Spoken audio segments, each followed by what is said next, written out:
ఆహార ధాన్యత కొరత లేకుండా చేయాలంటే సాగునీటి వనరులను సద్వినియోగం చేసుకోవాలన్నారు మాజీ స్పీకర్ ఎమ్మెల్యే పోచారం శ్రీనివాసరెడ్డి. వరి దిగుబడి తగ్గకుండా కాంగ్రెస్ చర్యలు తీసుకోవాలన్నారు. గత ప్రభుత్వ హయాంలో అన్ని వనరులు సద్వినియోగం చేసుకుని పంట దిగుబడి పెంచామన్నారు.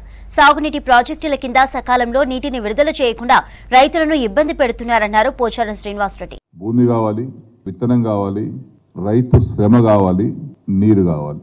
ఈ నాలుగుట్ల ఏది లేకపోయినా పంట పండదు. అలాంటి నీటిని మనం కాపాడుకోవటానికి ఈరోజు గోదావరికి అడ్డంగా అనేక ప్రాజెక్టులు కట్టుకున్నాం. ప్రాజెక్టు రిజర్వాయర్స్ అన్ని కూడా నిల్వ చేసుకున్నాం నీళ్లను. ఈరోజు మా నిజాం సాగర్ నీరు కూడా రెండో పంట వండుతుంది అంటే అది కేసీఆర్ గారి పుణ్యమే. నీరుంటే రైతు కష్టపడి కోట్లాది రూపాయల పంట పండిస్తాడు, టన్నుల కొద్ది పంట పండిస్తాడు.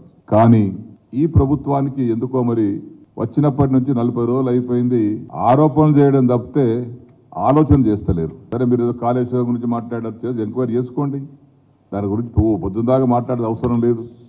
జ్యుడిషియల్ ఎంక్వైరీ అన్నారు, చేసుకోండి, మేము స్వాగతిస్తున్నాం. కానీ ఎక్కడైతే రిజర్వాయర్స్ నీళ్లు ఉన్నాయో వాటిని ఎక్కడ ఏ ప్రాంతానికి ఇవ్వాలో ఆలోచన చేయండి.